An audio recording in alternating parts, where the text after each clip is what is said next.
Hello, everyone, and welcome to BaseballTalkRadio.com presents MLB This Week. It's the MLB This Week show. We wrap up the All-Star Game.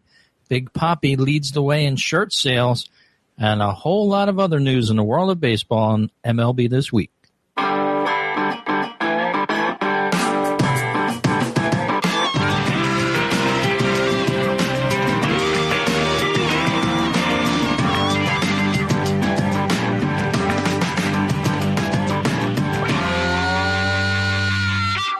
And hello, everyone, and welcome to this edition of MLB This Week. It's the MLB This Week podcast. We're talking all about baseball and the biggest stories that we could find for you in the game on a weekly basis. My name is Rich. And I'm Gary. And, Gary, how'd you enjoy that All-Star game just a couple nights ago now? Well, Rich, the National League lost, so it wasn't one of my favorites, but it is what it is, and I caught a few innings of it. I happened to be watching minor league baseball that night, so I was flipping back and forth and checking it out. But the National League just can't seem to win, and of course, every team got represented except my New York Mets. Yeah, and the score was 4-2, of course, in the game. Kind of, I don't know. Not a lackluster game, but I lost interest in it in a couple innings myself. I thought after the third inning or fourth inning or so that the National League just didn't have what it took to win the game. Of course, they could have came back late and rallied, but never did. Johnny Cueto gave up that home run, Eric Hosmer, and the American League never looked back. But we do have a new MVP this year, Eric Hosmer, taking the place of Mr. Mike Trout, who's won it the last two seasons. Well, I guess he hit the home run, so there wasn't much else anybody else did. So I thought Trout got a base hit early in the game, and I said, oh, he could be the MVP if he gets a couple more of these. But as it turned out, Hosmer hit the big home run, and that was it pretty much. But I don't know. I think I really think that the interleague play is killing the All-Star game. Years ago, when I was a kid and when you were younger, we'd look forward to the All-Star game to see guys like the American League guys that we didn't see that much of, Killebrew and those sort of Carew and all of that type of guys, and being a National League guy. Now it's on TV so much you can practically see anybody anytime. And if you have an MLB package, you can watch every game. So there's no mystique anymore. And now they've watered down the league itself by – we used to have league presidents and everything, and they would handle the suspensions and all of that. Now everything goes to the commissioner. They did away with all of that, and it's kind of really – I personally think it's ruining the game. It's watered down the whole idea, but I think that's planned. I think that's what they want to do. I think they want to turn it into the NFL. They want to have where it's just essentially one league, and that's why the rumor comes about the DH, and we'll get into it a little bit more with that, but I don't know. And again, it's a Fox game, so I'm not a big Joe Buck fan. I know some people think he's Hall of Famer. He's terrific. He's the greatest thing since sliced bread. I don't agree.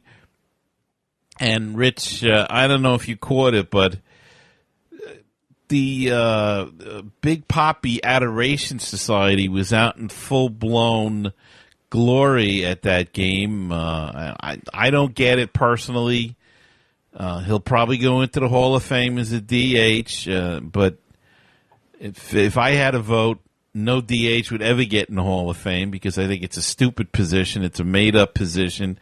It's not a ball player. Ball player plays both ways, whether he's good or bad at either one of them. But I'll get off my soapbox now and let you have some time. Yeah, I value your opinion on that. Of course, Pete Rose was in the news as well right after the All-Star game or right leading up to it, talking about Big Papi, saying he was on the fence on whether or not he'd be into the Hall of Fame, or Hall of Fame material, I guess you could say. But yeah, there's a lot of good players. They've had long careers. DHs don't play all of the time, but I still think they add a valuable piece to the American League because that's the way they play. So I haven't looked at his Hall of Fame numbers, but longevity seems to do well in the major leagues, and that's one of the things that Pete Rose said, that Big Papi, if he stayed with the game a couple more years, he'd be a shoo-in for the Hall of Fame, because it seems if you hang around long enough, you're going to get numbers to start add up if you're pretty good. So, well, Rich, the other question is, he failed the drug test. He used PEDs. He is listed in the Mitchell support. Yes, he denies it, but so did A-Rod. And I'm not an A-Rod fan by any means, but he's not going to get in. Roger Clemens isn't getting in, and he fought it and won. He never failed the test. He took Major League Baseball to court. He's won every court case. And Barry Bonds, the same thing. They're not going to get in, and they're more ball players than David Ortiz is. And yet but yet they hate them guys, and yet there's an adoration society for Big Papi, and I don't get the whole thing. He failed the PED test. Nobody says anything about that. You know, they kept Mike Piazza out because they suspected that he took steroids. Well, here we know somebody that failed the test, and they're opening the doors with a red carpet for him. I don't understand it. If you're going to do it for him, then you got to do it for everybody else that's suspected or otherwise. Yeah, and I hadn't really paid too much attention to that story surrounding Big Papi with the steroids. But yeah, as you said, I was just looking up a CBSLocal.com sports post from May a couple months ago, and it said, "Why has David Ortiz gotten a free pass from the PED witch hunt?" So yeah, that failure of the drug test, things like that, do tend to put a big question mark up for his numbers as well. And we'll just have to see how history treats him and the future treats him as far as that history. But, yeah, entertaining game overall there with the All-Star game, although just reading as well that this was the All-Star game that nobody appeared to watch. Record low numbers for an MLB All-Star game, an average viewership of 8.7 million, and that sounds not like a whole lot, but it's down from last year when they had 10.9 million. So for some reason, a lot of baseball fans just didn't tune into this game. Well, Rich, it could be a combination of things. Again, it's the summertime. It's not well received. There's so much baseball on television now that maybe people just wanted a break for a couple of days and figured they're not going to watch it. All-Star games in general don't do well anymore. I mean, maybe the basketball does okay, but that's really an exhibition game. I mean, you know, maybe they got to change things up. Maybe they should, you know, don't have pitchers pitch the game, but have a machine pitch. And let's see, instead of the home run derby, let's make the game like a home run derby or something. I don't know. I don't know what they can do. Again, I think they've watered down the product with this interleague play, and it just doesn't have the same meaning. And then they jacked it up. They tried to make it worth something by the home court field advantage. Well, I thought that's not going to work because obviously the players don't care. So many of them, you know, bow out of the game. So if they don't care, why should we care watching it? So I think they should just, you know, I said this about football. Maybe football should consider just naming an all-star team, and that's it, and don't even bother playing a game. Maybe baseball should do the same and just take 2 days off or 3 days off in the middle of July and not even have a game. It still sells out every year, so there are a lot of people definitely interested in it. The TV ratings are what they are. Perhaps they should just stream it live and see how many streams that they get. Maybe that would improve it, Fox won't like that, and I think it's the announcers. More people on Facebook, that I follow, saying if you can get the foreign feed, you're going to get Matt Verstappen. I never can say that guy's name, from MLB Network. Verstappen, Vascarian, I don't know. Vascarian, I believe. And somebody else, and they said they're much better, and they were better for the World Series as well. So that could have stuff to do with it too. I don't know. Yeah, it's a hot night. Of course, it was hot in the Northeast. A lot of people, as you said, are trying to do other things to amuse themselves in the summertime. Don't have the time necessarily to tune in. I was reading a little of the commentary in the social media world after the game, and not a lot of people seem to care for the post-game presentation with the free vehicle offered up, I believe, by Chevy. A lot of people are turned off by that. They don't like to see all the fruits of the game being presented as part of this television broadcast. They think it's a little pompous for these multimillionaires to go on the air and receive a brand new vehicle. So, just a lot of, mixed emotions by, social media. You can read them out there. But it was a good time overall. Great for the game. Midsummer Classic, you can't go wrong with that. The best players in baseball taking the field there in San Diego. And, of course, next year, I believe it goes to Washington. So it's going to be interesting. I think next year is Miami and then Washington. Miami and then Washington. Yeah. I'm trying to jump the years here. I know Washington is soon, but and that may be the time where I might partake in an MLB All-Star game. I've never been, even though it's been local to me a few times. I just never made the time to do it. But I'd like to experience it at least once. Yeah, I'm with you. I've never been to one. I've been to the playoffs, been to a World Series, but I've never been to an All-Star game. And I'd like to test it out, too, see what it's like. But it is what it is now, and unfortunately, again, the product isn't the same as it used to be. Yeah, baseball's got to keep their eye on certain things. Of course, Rob Manfred, the new commissioner, has been trying to interest more younger people in the game of baseball. According to those numbers that they received the other night on the television, it's been a miserable attempt. Not very successful, according to everything that you read. But, even with that, there's a lot of other activities that kids are embarking on with the online games and things like that, and they just don't have time for baseball. So, but Rich, I'm sorry to interrupt you, but that's a little intriguing too, because you look around here, and there are a lot of these baseball camps and stuff, and you can't get in them. They're packed. There are places out here in Long Island. There's a place called Baseball Heaven, I think it's called. That place is packed all summer. It's booked with tournaments, all sorts of things going on all summer. It's very difficult to get in. Cal Ripken has a complex in Maryland, Ripken Baseball. Same thing. They have tournaments and stuff, and it's booked all the time, booked solid.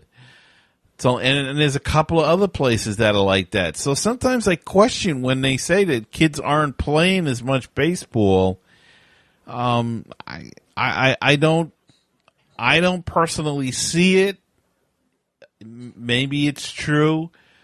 But it seems to me that there's still a lot of stuff going on, and there's enough kids playing. So, there's a certain faction of parents that travel with their kids. They take them long distances to play games, as you said, tournaments. sponsored type events. And there's a big recruiting that goes on in the world of baseball. Underneath the radar of professional baseball, I'm talking 12, 13, 14-year-olds, different cities approaching parents. Hey, would you like, your son to play on our team this year? We're aware of his play, very good player. I had a conversation with a friend a couple of weeks ago about that. And, there's a big majority of people that get the idea of, having their kids playing baseball for that chance to go to college for free and then maybe get into the minor leagues and then possibly the majors. So, there's a huge contingent of people that are focused on that. But I think what baseball is going after is, the customers that they can have go out to the ballpark necessarily or even be interested in going to the ballpark. And that's where, some of that interest wanes. Maybe 10 years from now, we're going to see a big drop in the amount of fans because some of those people just never were exposed to the game and they're not going to buy tickets to a game. We'll have to see if that comes true. But, as you said, there is a big contingent of people that do play and follow baseball here around the country, as a matter of fact. Mm-hmm. So that's our little coverage here on the All-Star Game, and we had a fun time watching it. Hope you did, wherever you watched it from, whether it be here in the U.S. or around the world, as we have some listeners that check in from overseas with us from time to time and drop us a hello here on MLB This Week, the podcast. And while we're talking about that, we'll tell you how you can listen as well.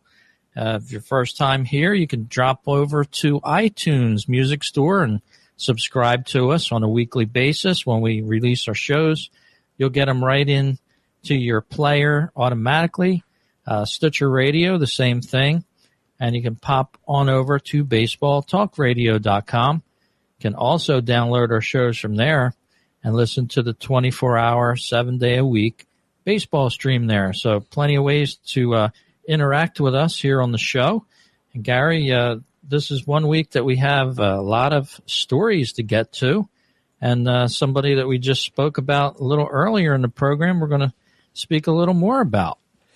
Yeah, Rich, we're talking about Big Papi and his, right before the break, they come out with the jersey list of whose jersey is selling the biggest, I guess, on MLB.com and in stores.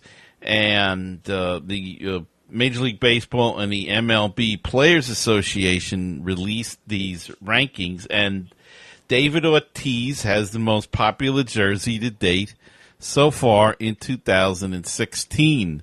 He is number 1 on the list. Chris Bryant of the Cubs is number 2.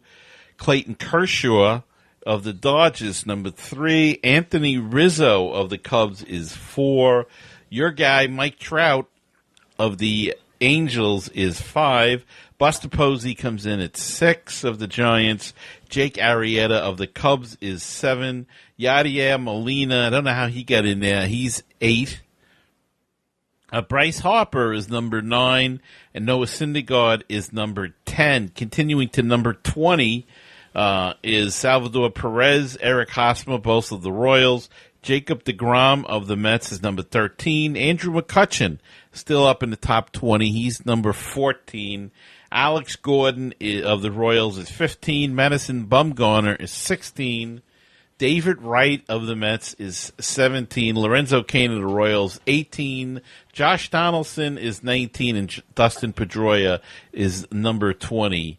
And the way it breaks down, Rich, is 4 Royals, 3 Mets, 3 Cubs, 2 Giants, 2 Red Sox, and 1 Dodgers, Angels, Cardinals, Nationals, Pirates, and Blue Jays in the top 20 of the jerseys, the best-selling jerseys to date.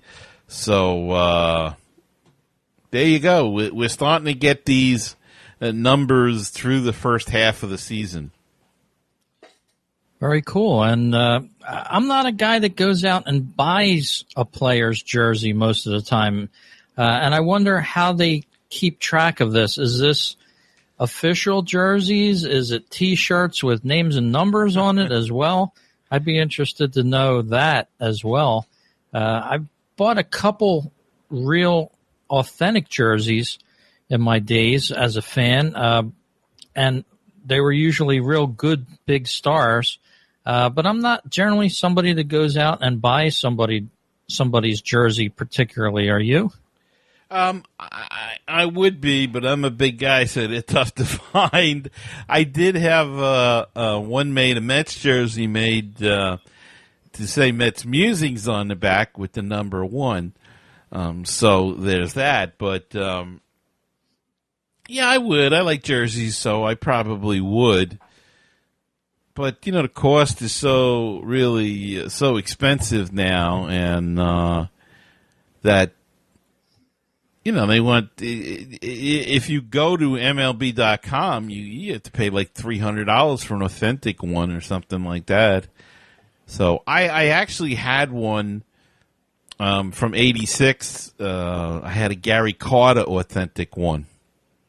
Because I was a lot thinner then, so now it's just a memory. Yeah, I know what you mean.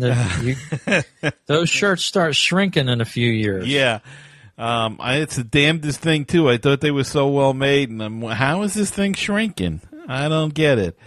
But I think I paid $100 for it like in 1986 or 7. So it just shows you they've doubled or tripled practically. I guess in 30 years, that's not too bad considering everything. Yeah, I'm looking at MLB.com right now. You can buy an official Mike Trout 1970 turn back the clock throwback jersey with the Angels uniform. They want $325.99 for that. So you really got to be a big fan to invest in that kind of stuff, especially somebody that's not going to grow and outgrow that jersey. Here's a bargain for you: $119.99 for a Chris Bryant, Cubs home base, cool base player jersey. So some of these jerseys, as you said, are a little bit pricey. My suggestion: always wait for the sale with MLB.com. You can sign up. Yeah, they'll send you emails. You can usually get them for 30% off. So hold out for that sale, everyone. And sometimes they give you free shipping, too, so wait for that. That's what we do. Got my $8.99 Marlins hat that way. So. Exactly. And the National and American League jerseys, not too sought after. In fact, I saw a lot of comments about them. Nobody liked the Padres old-style yellow and brown with National across the front and the player's name and number on the back. Very tough sell there. Oh, they were horrible. Yeah, very. I didn't like them back in the day when they wore them officially, but certainly don't like them now either. But if you wait 2 weeks, they'll be on clearance on MLB. Yes, they will. And they probably have a lot of them to clear out. Oh, yeah, I think they will. Well, moving on with the stories of the week here in baseball, we're going to move to a sadder story now. This one just occurred, unfortunately. News coming out of Nice, France about this one. The Copeland family of Texas were on a whirlwind European vacation to celebrate recent and upcoming birthdays. That name probably doesn't ring a bell with any baseball fans here. But an 11-year-old Brody Copeland was one of the Copeland family that was with the group all on this cool European vacation, which started out in Spain, went through Pamplona as well in Spain, and eventually made its way over to the French Riviera, where they were on Thursday. They were out watching the fireworks for Bastille Day there in Nice, France, trying to get a nice breath of air.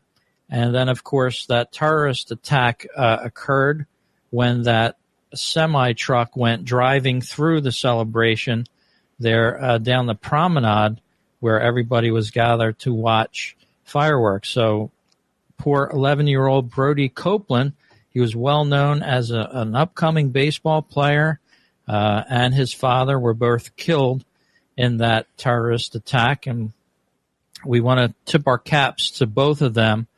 Of course, the area they are from in deep mourning right now, and cool photo that is displayed on our video version of the show over at MLBthisweek.com. You can see that father and son there on the baseball mound just a short time ago, probably this season. The father teaching his son how to play baseball. And the kid was apparently a very good baseball player, an up-and-coming star there for the Little League, where he played outside of Austin, Texas. So we want to give our heartfelt condolences to the family and people that knew these two guys, and, of course, the Copeland family themselves. So very bad news there coming out of France. Of course, even though it's halfway around the world, people from America are still involved in it. So it's a terrible thing. It's so sad, and condolences to all the families involved, not only the Copelands, all the other people that lost their lives at this senseless. Just to set the record straight, at this time, he's not really known to the anti-terror units there in France. He's not, no militant group has claimed responsibility for that. And it's unfortunately, Gary, I think it's a lot of these lone wolf type of people that take it upon themselves a lot of the time to do these type of things, especially with what we've seen down in our own country here with the shooting of the Texas police officers. The guy was sort of a lone wolf. He took this upon himself to do it, and I think unless something changes with that, it's going to be hard to prevent that type of activity. And unfortunately, these things happen, so to speak, and it's not necessarily the work of a group of people all the time. It's these lone wolves that are out to make a name for themselves. Maybe they've never accomplished anything in their lives, or they're going through something personal in their own sense. But just a tragedy there in France. It can happen anywhere. People need to look around them, know their surroundings, and expect the worst sometimes and prepare for the worst. Unfortunately, it's just a sign of the times, really. It's a tough time to go through right now, and you just have to keep your eyes open and look out. Maybe if there was somebody with a gun in that crowd, they might have stopped this guy sooner, and it wouldn't have been as bad. Who knows? But yeah, there was actually an occurrence that happened in California not too long ago.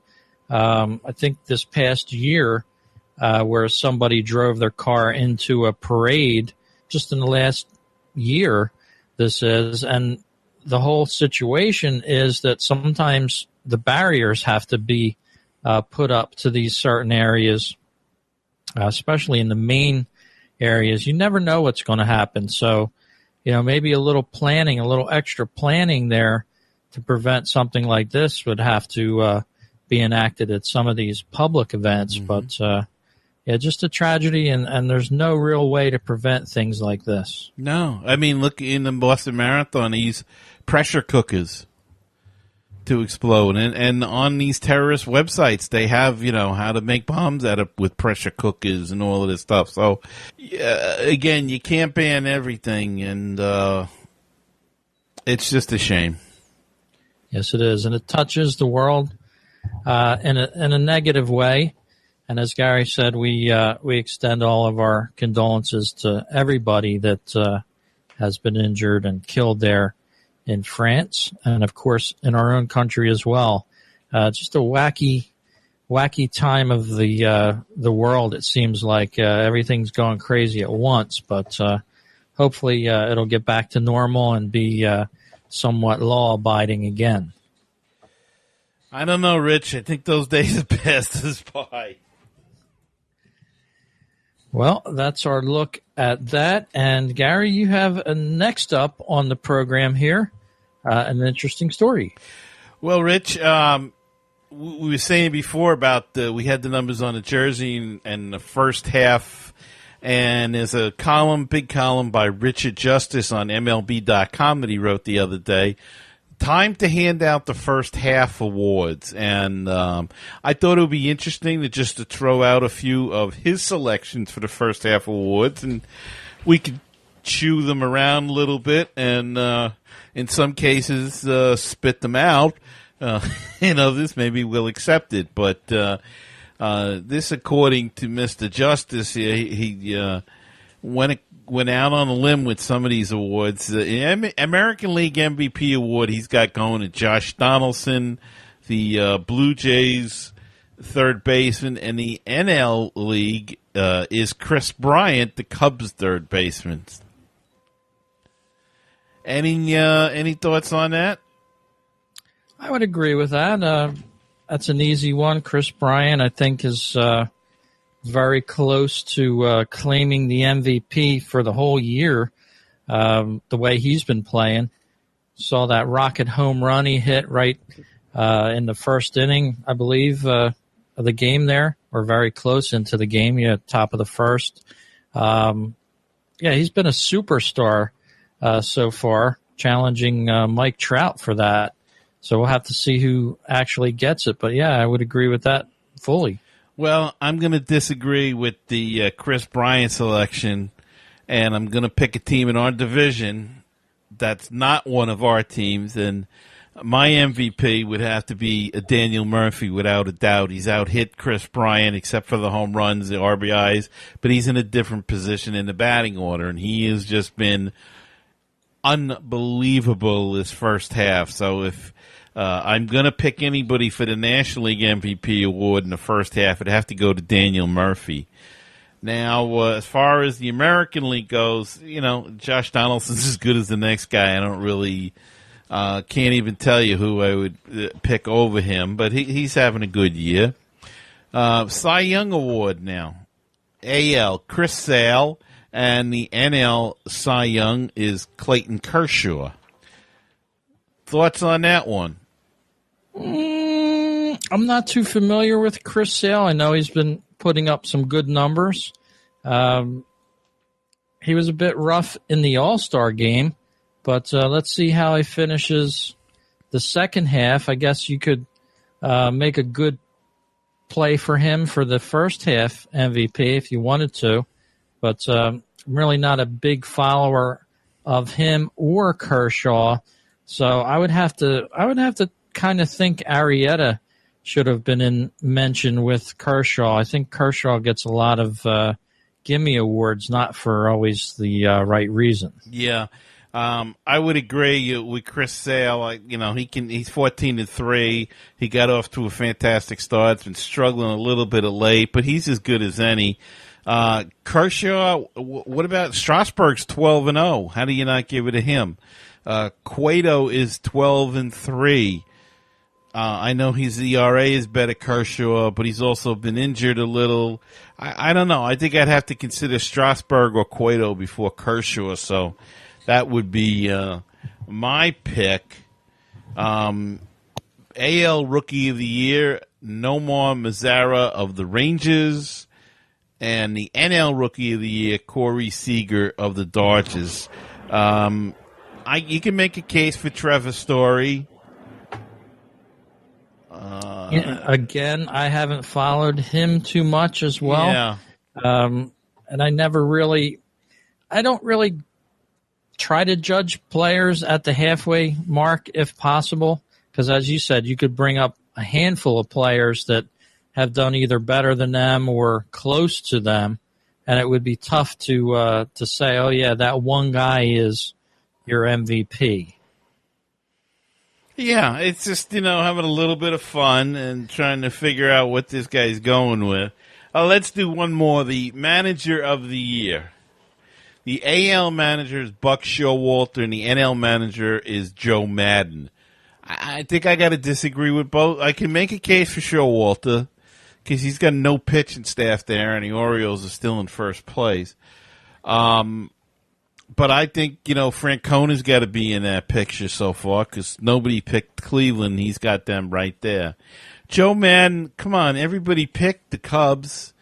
It's got to be Mattingly for Miami because nobody expected them to be where they are. Or I tell you, two other guys that you'd have to consider is, and I don't know their names, the the Phillies manager. I always forget his name. You know his name, Pete Mackanin. Pete Mackanin has to be considered, and actually the Brewers manager too. And his name escapes me at the moment.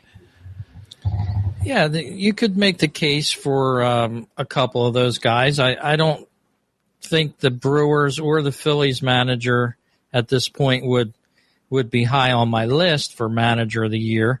Well, we're talking about the first half, so yeah, even the first half. But well, I mean, just because nobody expected them to be where they were. True, yeah, your surprise team there, maybe somebody that's done well that you don't expect, but yeah, the Cubs have basically owned the first half. So even though Madden's been mentioned by many as a great manager, of course, when he was with Tampa for many years, he's really come into Chicago and sort of switched that all around there. And I'll be honest with you, I think the Phillies should have went after him. When they needed a manager, they sat back, and kudos to the Cubs. They went out and got this guy, brought him into Chicago. What's the first thing he did? Buy everybody drinks in the press when he was announced as manager. Now that's a way to welcome yourself to a city. And you can see how, good things happen around him. And that's why he keeps getting voted manager of the year. He's got them all drunk all the time. That could be, it works a good distance sometimes. And Rich, your next story is about a documentary that's out. Yes, indeed. Just Thursday night, right after the All-Star game, there was ESPN's documentary. It's part of the 30 for 30 series, some films that ESPN have created, and directed by comedy maven Judd Apatow, and I hope I'm pronouncing his name right, and Michael Bofiglio, who both produced this program. And, of course, they featured Doc Dwight Gooden and Darryl Strawberry from the New York Mets, of course, the 1986 World Series winners. They kind of brought a cinematic feel to this. They had both players come together at a diner in Queens, I believe. It's kind of a famous diner. They'd filmed some movies there, and they were just having a conversation about their years as a baseball player. Of course, their ups and their downs, a lot more downs than ups it ended up with, of course, but they lived the dream for a while there. Got into a lot of trouble, of course, over their careers, both of them. Tough way to bow out of the game that way. Not very respected by many, but very good documentary there. Strawberry had said, quote, "We were self-destructive during their time playing baseball." A lot of different stories even now coming up and out to light with Gooden's substance abuse problems and also Strawberry's. Of course, Gooden missed the World Series parade there when the Mets won due to substance abuse issues the following morning. Just kind of a mess there, but somebody went and documented it, so kudos to them for at least documenting it and putting it on video. I did not see it yet. I was at the ballpark last evening when it aired, so I did not see it. Just I've heard some interviews with Darryl Strawberry, and my personal view is he comes across as not sincere. Exactly. Dwight Gooden is definitely a different, just a total opposite. Dwight Gooden is the type of guy you want to go out, you want to fight, you'll pray for him, you want him to fight through this. He been very honest about the whole thing. He's even said that every day is a battle for him, that every day he feels he's going to slip. And he looks terrible, by the way. Don't know what that is, but he's a guy you hope for. He's a guy you root for. Strawberry, on the other hand, I know he's a minister, and this isn't a nice thing to say, but he just comes across as insensitive. And he's still holding a grudge with the Mets. He says that the owner's son hates the 80s, Jeff Wilpon, who runs essentially the Mets now, dislikes the 86 Mets, but he gives no concrete reasons why. And ask him why he has that feeling, and he doesn't give you an answer. He says the guys are not happy with the Mets, the way they're treated, and yet two of them are in the broadcast booth. And of course, he goes, well, they picked their favorites. So I don't know. There's some bitterness. He's got nothing to be bitter about. It was his own undoing. He did it. These were two potential Hall of Fame players. I saw them play in their prime. They both should have went to the Hall of Fame. That's how much talent was there. A ballpark would stop when Darryl Strawberry came up to hit. You would literally stop what you were doing to watch him hit. There's not a lot of players that do that. Dwight Gooden would pack that ballpark like a player I cannot remember in our time, even maybe Tom Seaver, but Dwight Gooden, when it was his turn to pitch, that was the ticket to have in New York. And for the younger people, if you remember a couple of years ago when Matt Harvey was having the big run in 2013, and what a tough ticket it was to see him, that was nothing compared to the way it was when Dwight Gooden pitched. It was as hard to get a ticket for a Dwight Gooden pitch game in New York than it is now to get a Hamilton ticket on Broadway. That's how big a star he became. And in a way, it became his downfall. But what a shame. Two Hall of Fame guys. And again, though, Dwight's a guy that you hope for, and Darryl just is Darryl. Exactly. And you don't want to feel sorry about these two. They were well-played baseball players. They lived the dream. They misused the dream, chose the wrong path. You don't want to make a martyr type of a figure out of a player like their caliber. Yeah, they did well on the field. There were several interviews with them in the last week since this broadcast has been announced. But, one of them even said that, that was my playing days. That's over. That's dead to me. I am not that person anymore. That was Darryl. Yeah, and you could see, you aren't that person anymore. And as you said, Doc Gooden, I had to take a double take at the picture and say, who is that? Mm-hmm. He's almost unrecognizable to the Doc Gooden that we remember, only from a short number of years ago. So the substance abuse issues, everything they went through, the wrong things that they did is all starting to manifest itself, so to speak. And, don't feel sorry for him is my take from that. Try to learn from it and not do the same things.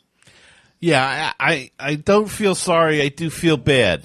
I feel bad because that they have these demons, especially Doc Gooden, and it's very tough. You have to have a little compassion for him. And look, we've all got our little things. I mean, theirs was big time ruin their careers, but there are other athletes that ate their way out of their sport, and I'm a big guy, and I battle with that every day with food issues. So it's it's not the same, but it's sort of the same, if that makes any sense at all.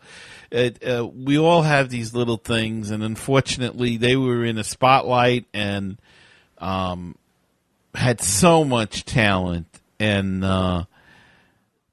to have wasted it away for a bag of cocaine, and really, if you listen to Doc Gooden, he admits that. There was another small documentary done on a local TV station about just Doc Gooden that he participated in, and he's very honest in there about how he got started and how stupid he was and how he let it, like you said, he missed the parade and what happened there, and it's very, very sad, and it's sad to the fans too, because all of us in baseball missed out on seeing two incredible players with incredible talent, and we both, we lost that. And even Strawberry says he went to the Dodgers. That was really his undoing. He should have stayed in New York and taken a little bit less money that the Dodgers were offering. But, he took the money, thought, I'm going home, I'm going to be the big shot, big money. And it was his downturn came after that experience. So he had learned how to handle New York and then just blew it all. What a shame. Yes, indeed. With the down and out stories that we've heard on several baseball players, Lenny Dykstra also of that team. It was just a sign of the times maybe for some of those players that, did not do the right things, so to speak. Some of them are paying a deeper price than others. But check it out. It's on ESPN. I'm sure they'll be running it all summer long. Check your listings, your local cable outlets. And, of course, for listeners outside of the U.S., you could probably find it on YouTube somewhere or right on ESPN.com site. Gary, you have our next story up, and it has been a crazy time, but 10 crazy facts about the first half of the baseball season. Well, yeah, I don't know if I'll get to all 10, but just a couple, Rich. There's that name again, David Ortiz, and he is doing something at his age that nobody has ever done. He's the oldest player to lead the majors in extra base hits at the All-Star break. He has 72 RBIs, the second most in the majors, behind only Toronto's Edwin Encarnacion. He is just having a fantastic year.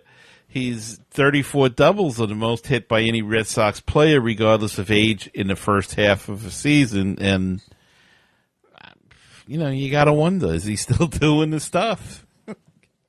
But anyway, let's move on. The return of the home run. Manfred says the balls are not juice, but there's been a total of 3,082 homers were hit in the first half of the season, the second highest total in history, behind only the first half of the 2000 season. That saw 3,312 four-baggers hit. Furthermore, teams are averaging 1.16 home runs per game this year, just narrowly behind the pace set by that in 2000 of 1.17 for the highest rate in Major League history dating back to 1913. And the another crazy fact, number 3, Baltimore Orioles are leading the loop with 137 homers, including a record 56 round-trippers in June. And it goes on. Pitches have a dramatic strikeout rates. The Major League staffs have averaged 8.1 strikeouts per game so far in 2016, which would set a new single-season record for the 9th year in a row if teams maintain their current pace. So I guess, Rich, this is an article, by the way, on MLB.com by Matt Kelly. You can check out the rest of the craziness of the first half. But So we're either hitting home runs or striking out. It seems that's what's going on in baseball this season. I guess that's what it comes down to. And David Ortiz is retiring, having the best year of his career. So, so a lot of crazy quote unquote type of activities in the first half. As you said, the ball starting to fly out of there, and not quite like 97, 98, 96 when we watched Mark McGwire and Sammy Sosa go back and forth at it. But, yeah, the players are tuning up. Some of the pitchers aren't that good. They're hitting home runs, and some of the pitchers are very good. So, we're seeing that part of baseball that, stats seem to explain, so to speak, numbers, totals, things like that, tells a story here and there. But, it's interesting to see how the first half has gone so far, and it'll be twice as interesting to see how this season starts to take hold and wrap up. Yeah, we'll see if the home runs continue. Usually in the warm weather, the ball flies more, and see if they get more strikeouts going on. That's for sure. So we'll be keeping an eye on all this for you, the listener out there at MLB This Week. And Gary, that brings us to our last story of the evening, and no less controversial, of course. And this story didn't really make it out to mainstream media in the country. It hasn't really grown wings, so to speak, but just the other day on a program called The View, there was a subject brought up about people, or some people that is, that want stadiums to stop playing God Bless America during baseball games. So the ladies that host the View program decided to explore the topic, and of course there was opposing views on this. One of the supporters of having God Bless America sung at the stadiums is a lady named Candace Cameron Bure, is proud to be a Christian and not shy about her religious beliefs. Also had some strong opinions about the topic, and sort of retorted, "Why do y'all have to take God out of everything?" ? As a quote during this discussion. Of course, a fellow host named Raven Simone felt very differently about it, claiming that, quote, patriotism doesn't mean that you have to put religion on it. That means I can still celebrate my country without celebrating a type of religion that I'm not part of. So you've always got two sides of the stories there.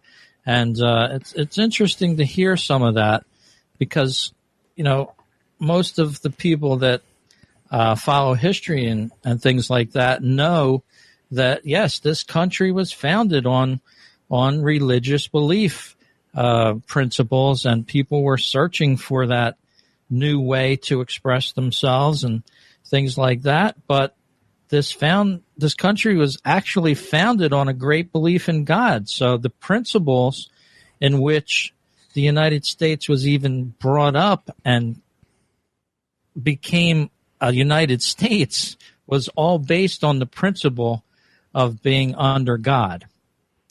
So call it what you will. A lot of different viewpoints on this. I don't seem to mind it. God bless America. I think as an American, your religion comes second. In my opinion, America would come first. But interesting how they tried to tackle that topic. It didn't get much wings out in mainstream media, though. Why do we got to take God at everything? We took it out of schools, and look at our schools nowadays. I don't have a problem. I saw some people on Facebook saying, "Yeah, why do we got to sing it?" Blah blah blah. Why not? What's the harm? Are we giving everything away? It's sad. It's very sad what's happening. Yeah, it's definitely interesting the way social media has a big part of it too, and social, if you want to say, brainwashing with certain people, so to speak. What can you do? let's just tell them that it's been this way for a couple hundred years, and we've had many different changes in the presidency, and usually it's always been for the better. So we're going to take the high road into this. Baseball is back. It's Friday. We're starting up baseball again, so we'll have a lot more baseball-themed stories. We'll try to steer away from the political side as we visited tonight because, hey, baseball was off for a couple nights, so what do we have to do? We had to watch the news for you and clue you in on maybe some of the stories you haven't heard in the world of baseball this week. And, Gary, I had a fun time, and I hope you did too. Well, I did, Rich. Thanks very much for listening, everyone. We'll talk to you the next time on MLB This Week. It'll be our show number 100, 100 issues for you to listen to. And, Gary, it's been a fast 100 shows. Sure has, Rich, and I'll see you again next week.